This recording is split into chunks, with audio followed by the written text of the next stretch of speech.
dia a todas e todos que estão aqui. É um prazer estar aqui nesse evento.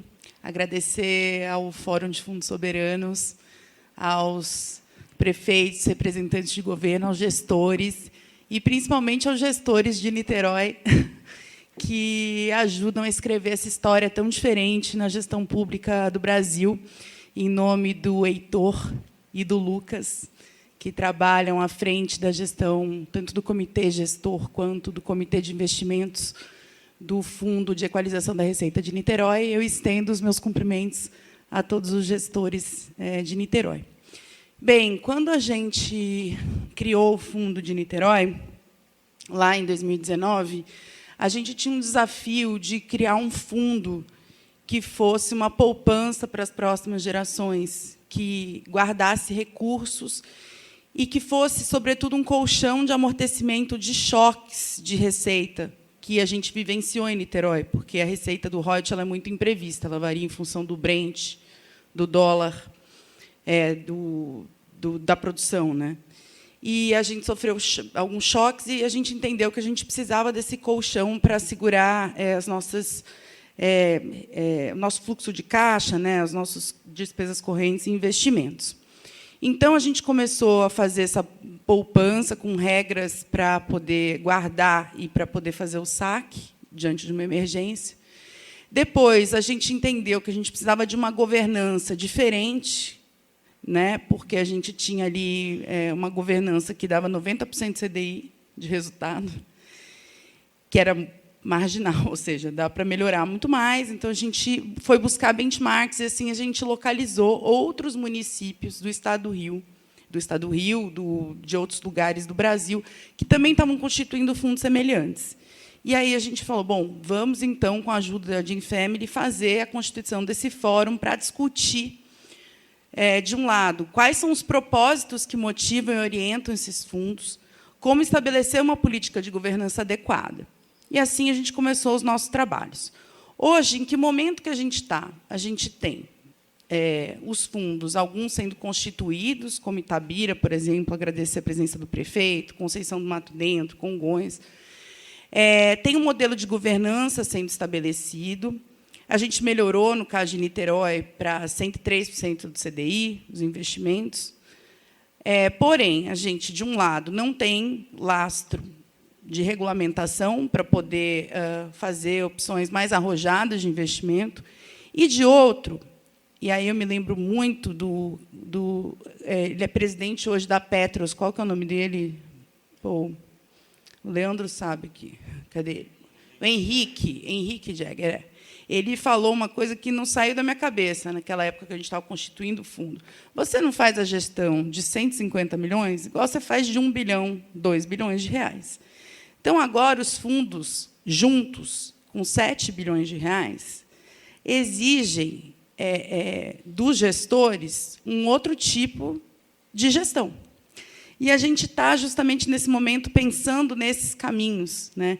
E esse mundo que a Maria abriu aqui nos slides para a gente é muito novo, porque nós somos gestores que aprendemos no banco da faculdade, que aprendemos nos concursos, que aprendemos no dia a dia a fazer a previsão de receita, botar no orçamento e executar a política pública e conseguir gastar menos do que arrecada para gerar superávit financeiro. Então, isso é a boa gestão, essa é a conta da boa gestão, né, do setor público. Então, como os municípios, e no caso dos subnacionais, ainda mais municípios que muitas vezes não têm estrutura, como, por exemplo, o Espírito Santo tem, de banco público, a pergunta que fica é como podemos contribuir para o desenvolvimento do Brasil. A Maria trouxe aqui algumas ideias, sem a gente comprometer os recursos do Fundo Soberano no orçamento corrente.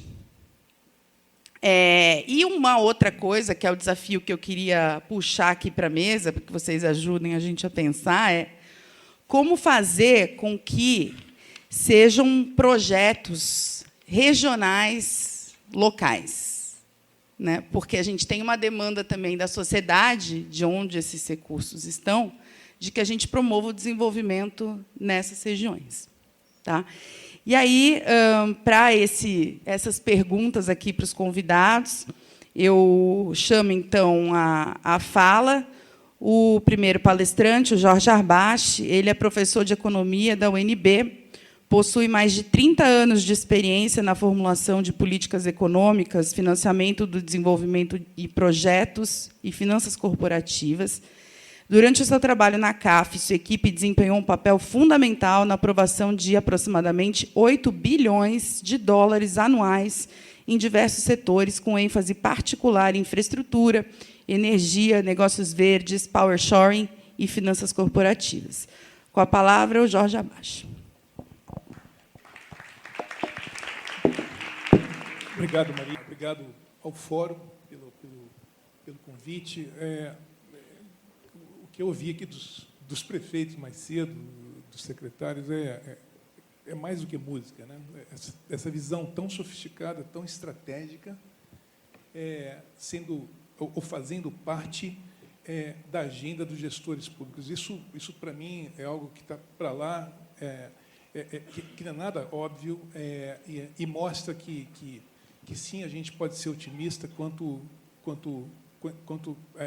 ao futuro das políticas públicas, quanto à busca de soluções para que se pense o país de uma forma muito mais adequada, especialmente diante das necessidades que a gente tem no presente e ainda mais no futuro. Bom, a Marília falou de questões fundamentais. Eu acho que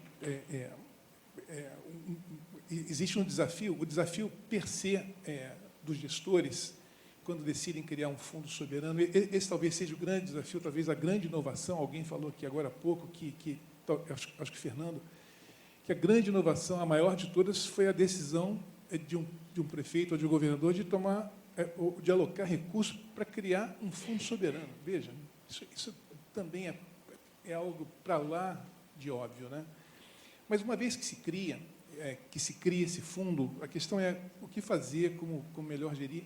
É claro que existem alguns princípios, os próprios fundos soberanos tomaram a decisão, ou apontaram para alguns vetores importantes, como a Marília mencionava, inclusive, de mitigar a volatilidade fiscal, a questão de formar poupança, desenvolvimento regional local, e também investimentos e projetos estratégicos. Tudo isso está muito bom, mas é preciso dar um passo, talvez, um pouco adiante, no sentido de se apontar para princípios de estratégias de investimento e de alocação de recursos. E aqui, nesse sentido, eu diria que talvez 3 delas devessem passar pelo seguinte caminho. O primeiro, claro, é apontar para... Isso para além da questão de busca de liquidez, para formar um colchão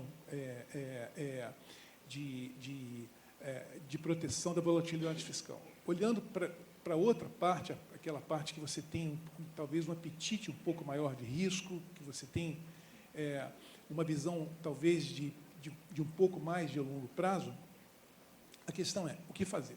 E aí talvez 3 princípios, talvez dentre outros, que devessem ser companheiros de viagem dos tomadores de decisão, devessem ser os seguintes. O primeiro, claro, apontar para áreas de alto impacto. Eu vou depois falar um pouquinho mais de cada um deles. A segunda é apontar para áreas de adicionalidade. Adicionalidade nem sempre é conhecido por todos, o que representa esse termo, mas adicionalidade, grosso modo, diz que, quando a gente está falando, por exemplo, de recursos de uma multilateral ou de um fundo soberano, a adicionalidade existe quando você tem apetite para entrar em áreas que não necessariamente o setor privado toparia entrar. Então, você entra cobrindo espaços, tapando buracos de áreas consideradas importantes ou fundamentais no curto, médio ou longo prazo. E a terceira área, e que a Maria falou bastante, que eu concordo plenamente, é apontar para caminhos que façam com que os fundos ou esses investimentos tenham uma função catalítica. Uma função catalítica, né? No sentido de, para além do fundo colocar dinheiro na mesa, você criar uma forma de trabalhar que você multiplique a atração de recursos para aqueles investimentos. Dito isso, a questão é, ok, então, para onde que a gente deveria ir? se a gente concorda que esses 3 pontos são fundamentais, eles têm lá o seu custo para a administração pública. Por exemplo, quando você fala em adicionalidade, você está se colocando como infantaria do processo, você está desbravando o sertão, e, portanto, você está mais exposto, mas você supostamente está entendendo que aquilo lá vai trazer mais dinheiro, e que você vai tapar buracos de áreas fundamentais, porque você julgou que é fundamental. Mas, dito isso, onde que a gente deveria colocar esse dinheiro que tem esse apetite a risco um pouco maior e que tem também apetite a prazos um pouco mais longos? Bom, você poderia falar de mil lugares. Aqui é quase infinito. Mas só que não tem dinheiro e nem tempo para tudo isso. Talvez algumas das áreas que devessem fazer parte desse rol passassem por estratégias como, por exemplo, setores que têm maiores spillovers e externalidades para o resto da sociedade ou para o resto da economia, e que, de uma forma direta e ainda mais indireta, pudessem ajudar a alavancar novos recursos e novos investimentos. É claro que eu estou falando aqui, não se limita, mas que passa necessariamente por investimentos em infraestruturas fundamentais, inclusive para a tomada de decisão de novos investimentos do setor privado. Isso passa, por exemplo, por questões de infraestrutura, logística, elétrica e outras, que muitas vezes podem ser determinantes na tomada de uma decisão final de um investimento. Então, essa é uma área que me parece fundamental. Uma outra área fundamental são setores que têm uma elasticidade da demanda muito favorável em termos de você... de seja aquilo um bem ou serviço, mas que sejam coisas que sejam fundamentais para a sociedade. Então, você entrar onde o potencial de mercado é muito grande, mas que o investimento, muitas vezes, é muito alto, ou tem um risco maior, ou tem um prazo maior, também é algo fundamental. Uma terceira área, claro, tem a ver com tudo que já se falou aqui, a questão do clima. Esse tema ele é particularmente interessante para o Brasil e importante, para além do que já se falou aqui, sobre a gigantesca exposição que as cidades têm diante de si, por conta das mudanças climáticas, os efeitos e os custos em termos de vida humana, em termos de destruição de ativos, de redução da produtividade das cidades, das atividades econômicas das cidades. Mas tem um tema que é particularmente importante aqui e que faz dessa agenda algo muito atrativo, que é o fato desse país reunir condições quase inigualáveis. Em que sentido? Quando a gente olha para o Brasil, também já se falou aqui, o Brasil ele tem uma das matrizes elétricas mais verdes do mundo. A gente tem 93% da nossa matriz já é verde. Da nossa matriz de energia, algo já próximo a 50% já é verde. Isso é muito pouco, isso é muito diante do resto do mundo. A gente está muito à frente. Para vocês terem uma ideia, na melhor das hipóteses, na pior das hipóteses, aliás, a gente está em alguma coisa como 27 a 29 anos na frente da União Europeia, se é que eles vão manter os investimentos prometidos. Isso é a União Europeia. Quando a gente compara com China, quase 40 anos na frente. Quase 40 anos. Olha só, a janela de oportunidade que a gente tem. Quando a gente pensa no fato de que a gente já tem uma matriz elétrica verde, e mais do que isso, que essa matriz elétrica pode ser um fator fundamental para impulsionar investimentos que são intensivos em energia e que precisam descarbonizar. E aqui, portanto, a gente está falando de uma super agenda de investimentos que está muito à nossa mão, porque ela já está aí. Você já tem essa energia, enquanto outros não têm. E essa energia já é verde, ela já é segura, ela já é barata na sua produção, o custo marginal é muito baixo, e ela está longe de temas geopolíticos complexos, o que faz do Brasil um país muito atrativo para os negócios intensivos em energia que precisam descarbonizar. Isso é o power shoring, que já se falou aqui. E muitos desses setores são também intensivos. Normalmente, o setor intensivo em energia também é intensivo em água, nos seus processos operacionais. E a gente é o país com a maior reserva de água do mundo, o Brasil. A gente tem muita energia e muita água. Olha só, como é que pode a gente ter tudo isso junto? Mas não para aí. A gente tem muitas das principais reservas de minerais críticos para a transição. Estão aqui nesse país também. Cada vez mais novas descobertas de terras raras, de minerais como cobalto, níquel, lítio, cobre e outros minérios de ferro de alto teor, que também fazem do país um país altamente atrativo para se fazer investimentos que têm uma demanda cada vez mais garantida no resto do mundo. A gente tem uma biodiversidade, a biodiversidade mais rica do mundo, que também, como já se falou aqui, mercado de carbono, soluções baseadas na natureza, etc., fazem do Brasil potencialmente o país com maior capacidade de gerar soluções ancoradas nessa agenda, soluções essas que também podem gerar muito emprego e renda. A gente tem uma agricultura pujante, etc., mais do que co-liderando na agenda mundial e que pode contribuir muito para a seguridade alimentar do resto do mundo e que também, na sua versão de agricultura sustentável, pode ter um papel fundamental. Eu estou falando de coisas aqui que a gente já sai na frente dos outros países. Não é que a gente vai sair em algum momento no futuro, a gente já está na frente. Outra questão, biocombustíveis. Esse país já entrou em biocombustíveis há muito tempo. A gente já desenvolveu não só uma capacidade de produção, vários tipos de biocombustível, mas a gente já tem tecnologia e tem empresários que já conhecem do setor e a gente já desenvolveu modelos de negócio, inclusive, que são inovadores para padrões mundiais, como, por exemplo, o carro que anda com, né, o Flex. Né? Então, assim, a gente está falando de coisas que já estão provadas, que já estão à mão, que já são conhecidas, que a gente já tem universidades que estão anos e anos na frente de outras universidades, que a gente já tem empresário que sabe o que está fazendo, ele não está aprendendo, ele está ensinando para os outros, como, por exemplo, a gente está ensinando biocombustível para a Índia agora. Eles estão copiando o carro Flex, essa coisa rara toda. Então, assim, o que eu estou dizendo é que a gente tem uma agenda que já está muito próxima da gente, que tem uma demanda garantida no resto do mundo, de hoje para frente, cada vez mais, e que pode se transformar no motor fundamental de geração de riqueza para esse país, onde você põe $1 e você recupera desproporcionalmente mais. Aqui está uma área muito importante para os fundos soberanos. Muito importante, por quê?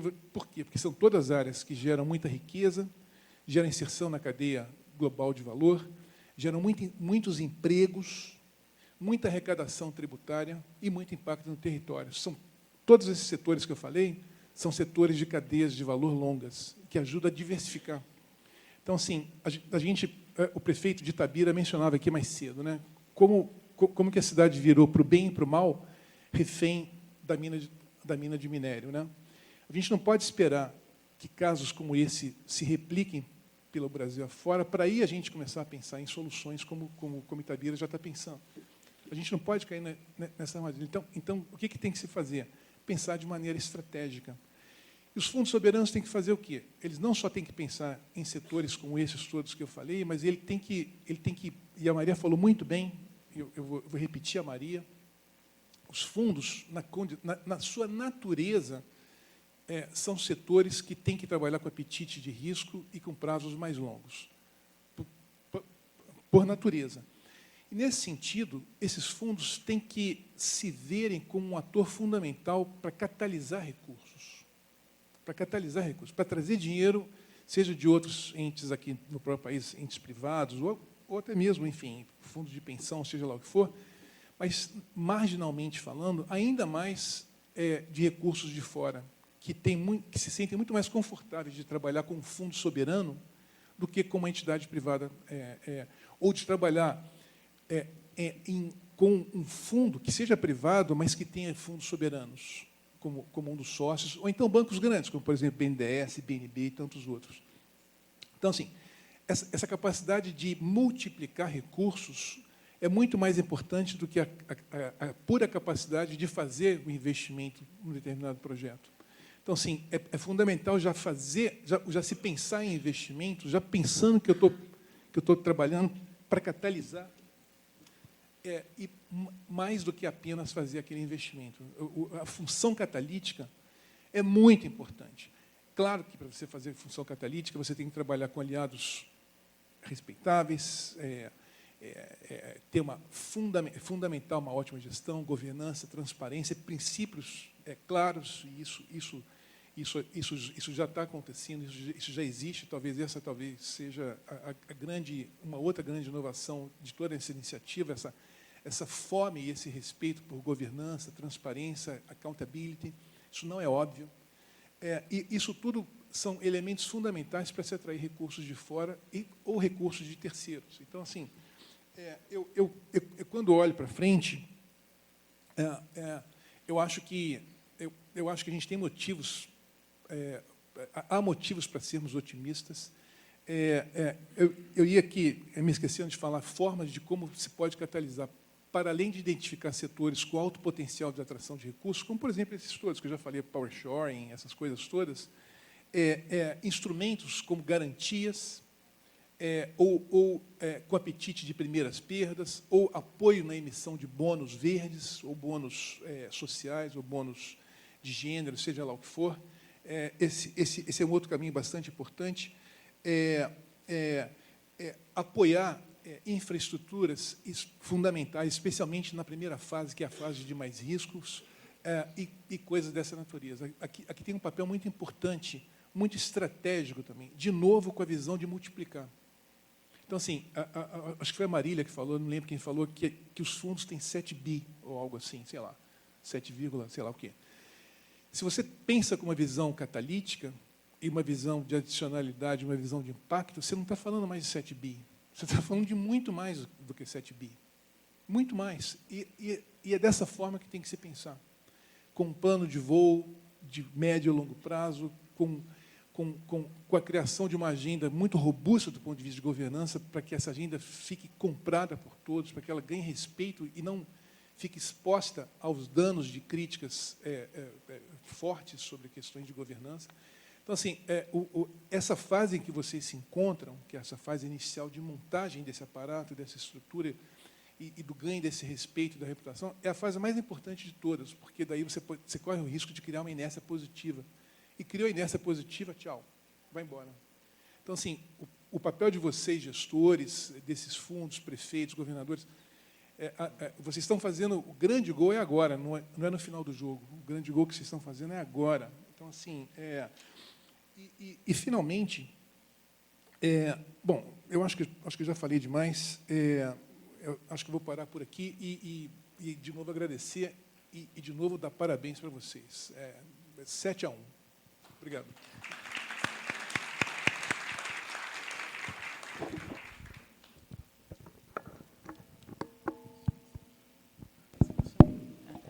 Bom, obrigada, Jorge. Muito inspirador te ouvir. A gente tem começado uma troca muito interessante desde quando a equipe Heitor, Lucas estiveram lá em Madrid, né, onde vocês se conheceram, puderam iniciar essa troca. E eu acho que tem um ponto dessa inércia positiva que você está trazendo, que é como criar incentivos para os governantes de que ter recurso parado é importante para a resiliência do município, mas também para a sua relevância enquanto um investidor importante, né? Então, acho que a gente também, e a Maria também trouxe isso, assim, a gente tentar pensar maneiras mais criativas de fazer investimentos, né? Debênture incentivada, olhar esse fundo como um fundo garantidor para parcerias público-privadas, a gente pensar projetos grandes, robustos de desenvolvimento regional, de infraestrutura, enfim, que a gente consiga pensar a partir do fundo no longo prazo e fazer investimentos sem se descapitalizar. Então, acho que esse que é o desafio. Você trouxe aqui ideias, propostas, e eu te convido a estar perto do fórum para que a gente possa aprofundar essas oportunidades e criar essas oportunidades de maneira conjunta. Também penso que, como você falou, os 7 bilhões, né, a gente precisa também começar a pensar de maneira articulada dentro da associação em como montar estruturas que permitam ser compartilhadas na governança dos fundos individualmente, né? Porque a gente entende que as capacidades institucionais dos municípios são muito distintas Então, como a gente aproveitar essa união dos fundos para poder comprar, por exemplo, fazer a contratação de uma consultoria, de plataformas de gestão, e a gente poder disponibilizar, né, ou consultorias também para pensar em produtos, que sejam produtos compartilhados entre os fundos, e pensar no investimento conjunto, né, porque isso dá força. Então, essa união dos fundos dá força para construir a agenda e dá força para também fazer investimentos mais robustos, né. Então, enfim, muito obrigada. Bom, agora a gente vai ouvir o José Ricardo Saceron. Ele é vice-presidente de Negócios, Governo e Sustentabilidade Empresarial do Banco do Brasil, um dos grandes bancos do Brasil com maior capacidade de investimento. Grande parte da sua jornada profissional esteve ligada a funções relacionadas à Previdência Complementar, na Prev, como membro do Conselho de Gestão da Previdência Complementar, depois no Conselho Nacional de Previdência Complementar. Atuando na área do governo, seu desafio é potencializar a parceria entre o poder público, reafirmando o papel do Banco do Brasil como parceiro na construção e viabilização de políticas públicas que contribuam para o desenvolvimento e promoção da inclusão social e do crescimento sustentável. Na área de sustentabilidade empresarial, trabalha para que o Banco do Brasil seja referência em sustentabilidade na promoção de negócios ESG. É interessante também aqui, né, Ricardo, que você já teve a oportunidade de trabalhar com fundos que pensam longo prazo, né, e teve que pensar nessa diversificação da carteira, nessa questão de promover investimentos com esse caráter. Então, vai ser ótimo te ouvir, a partir de um banco de desenvolvimento, essa experiência na Previdência Complementar. Obrigada.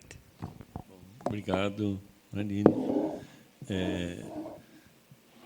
Eu queria começar por um outro lado que o Jorge, a Maria e a Ana pegaram, né, para uma abordagem um pouco diferente.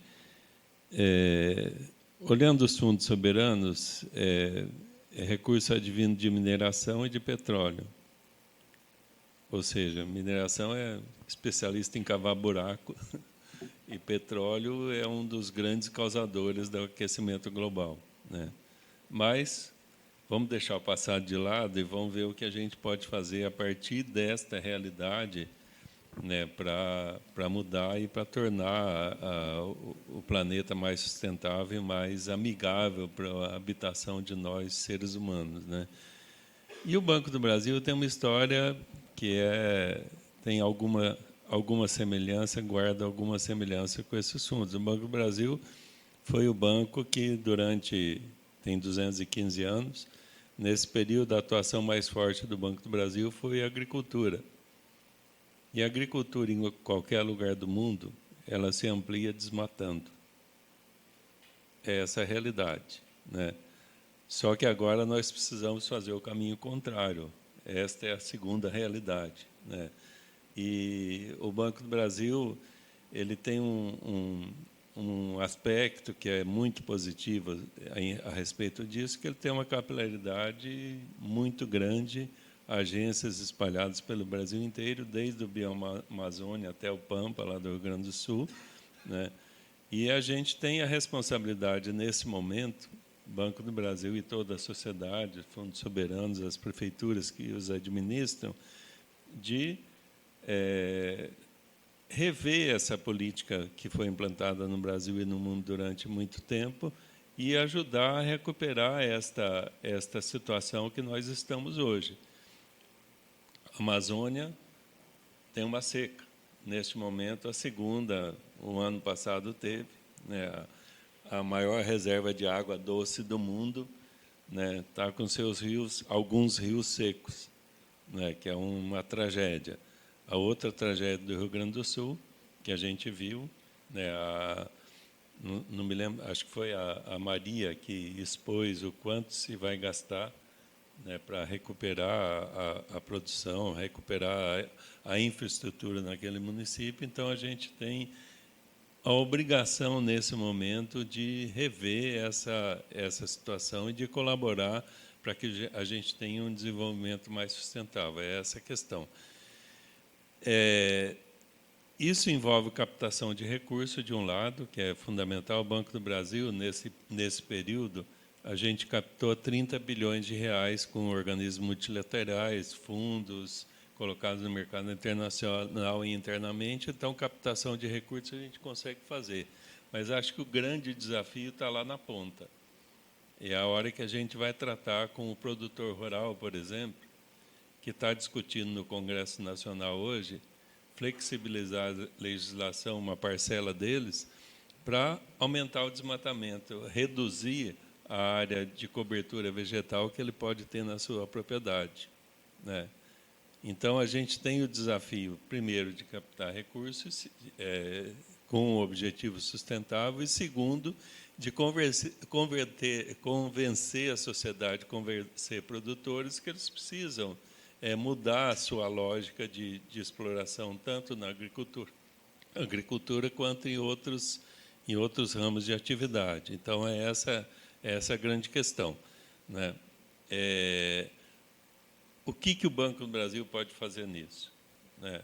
Pode fazer ajudando a convencer as pessoas, criando taxonomia, criando mecanismos que evite a concessão de empréstimo para pessoas, para propriedades que sejam desmatadas, por exemplo. A gente tem uma série de exigências já no Banco do Brasil quando a gente faz esse tipo de empréstimo, esse tipo de operação de crédito.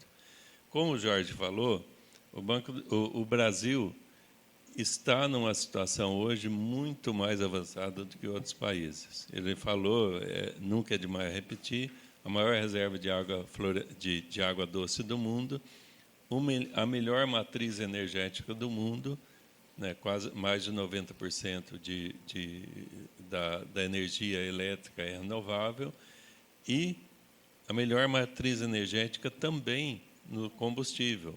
O governo está preparando para ter 15% de biocombustíveis no diesel, né? Então, isso a gente está avançando dia a dia. E também a maior cobertura vegetal do mundo, né, que a gente precisa preservar e precisa ampliar a preservação. Aí eu quero voltar para o banco para citar um dado que eu acho sempre fundamental. Nós temos 100 milhões de hectares degradados no Brasil, né? Isso corresponde a em torno de 15% da área total do Brasil. Nós temos a área de 850 milhões de hectares. Nós precisamos voltar a recuperar essas áreas, voltar a ser produtiva para a agricultura e para a pecuária também. Só que qual o problema que nós temos hoje? Recurso. É caro fazer isso.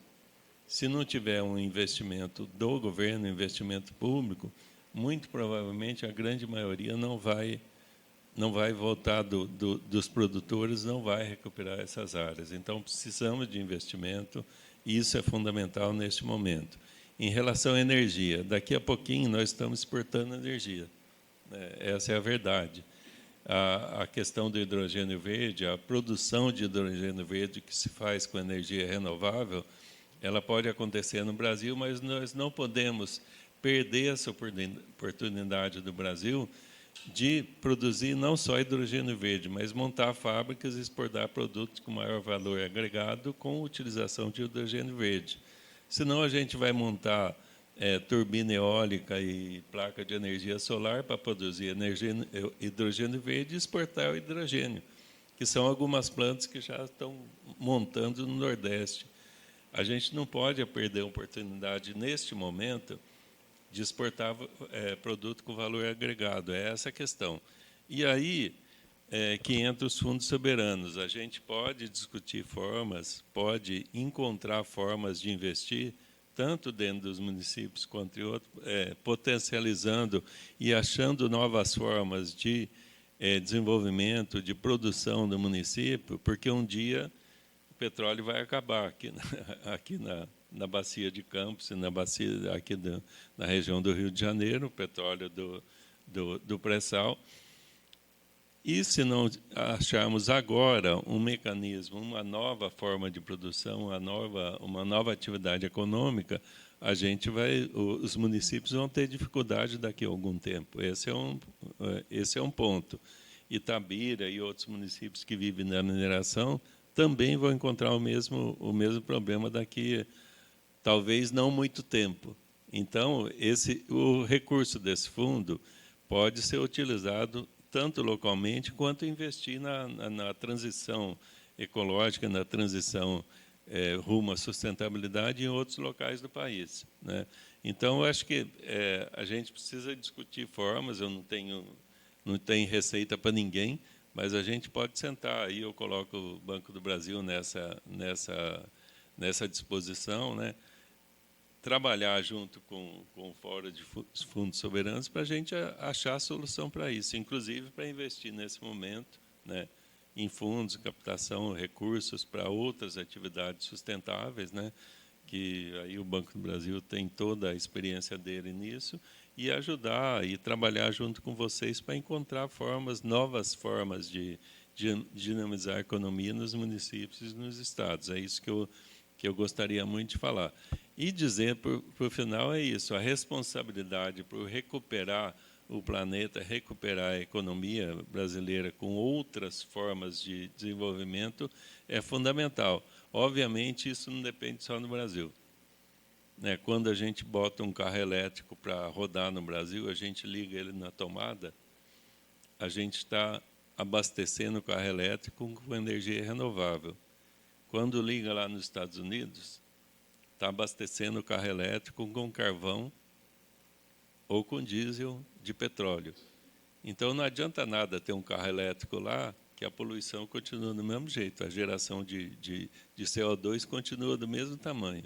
A gente só trocou de lugar. Aqui no Brasil, a gente não troca de lugar. Na verdade, a gente está trabalhando para um mundo mais sustentável aqui do que lá, porque nós temos energia renovável, né? Então, logicamente, a solução do problema do Brasil não depende só do Brasil, da questão da emergência climática. Depende também do resto do mundo. O mundo é uma laranjinha, né?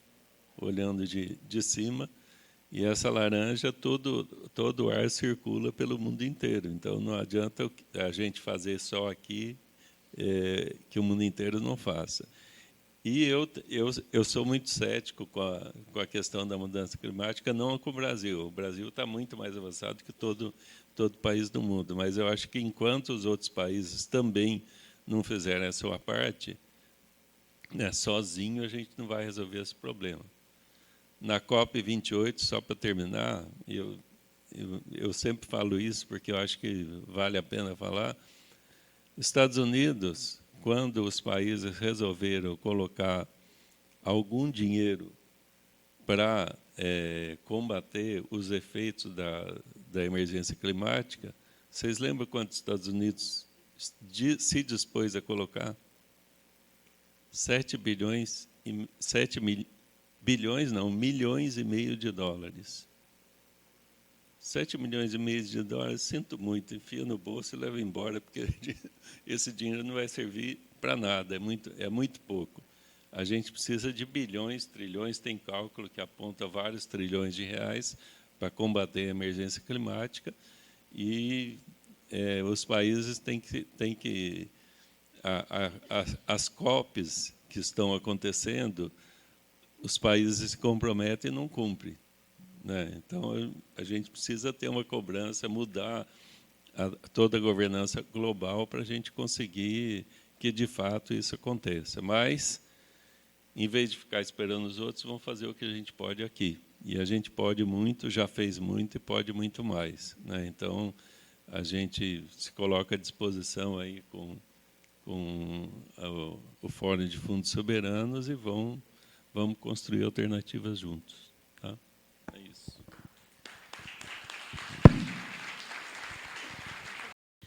Alguém tem uma pergunta? Queria abrir essa oportunidade aqui de passar para o público para ver se alguém tem alguma pergunta aqui para os nossos palestrantes. Eu gostaria de perguntar a questão dos instrumentos financeiros que podem ser utilizados para financiar essa transição, né? A gente tem vários instrumentos de dívida, tem de equity também. E qual seria o mais adequado para a realidade dos municípios? Não, obrigado. Essa pergunta, eu diria, bastante importante.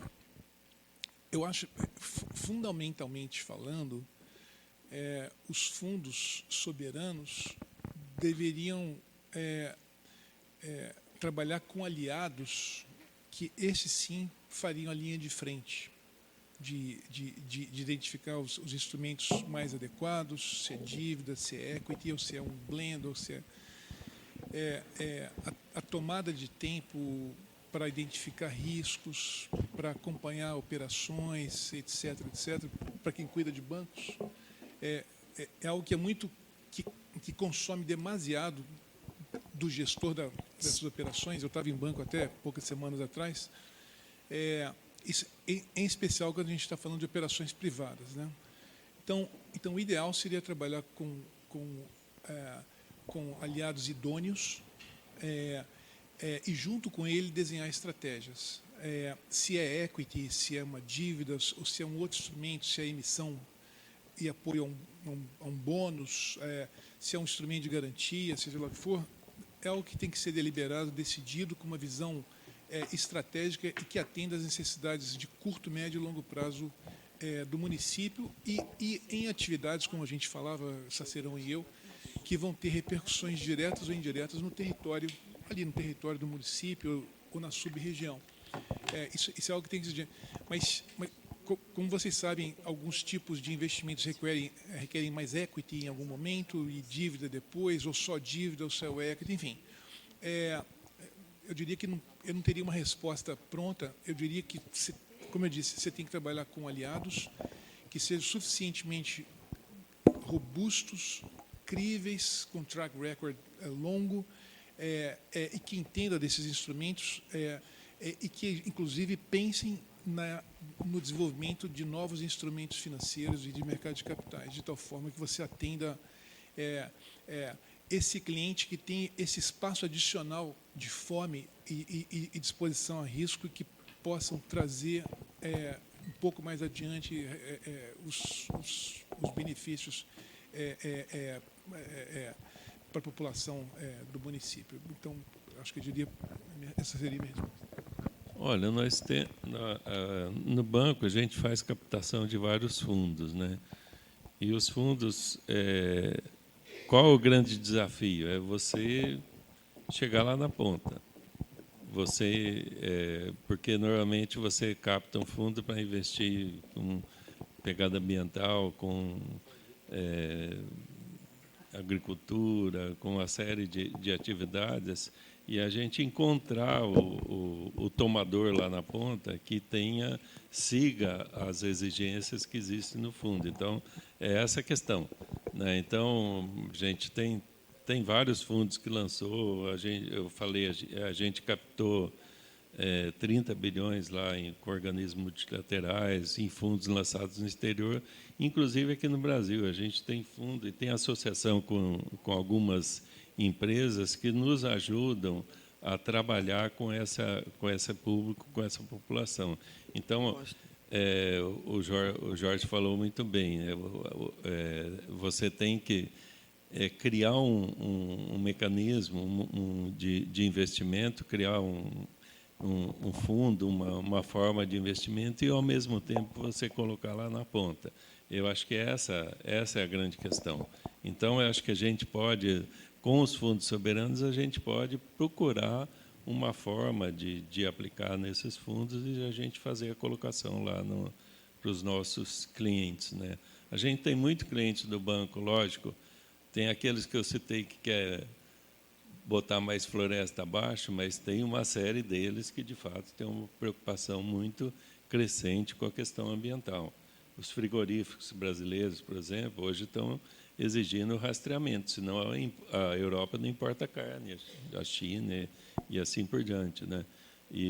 Então, a gente tem, com o nosso conhecimento no banco dessa população, dessa clientela, a gente consegue selecionar, de fato, aqueles que têm uma aplicação de acordo com as regras de exigência do fundo, né?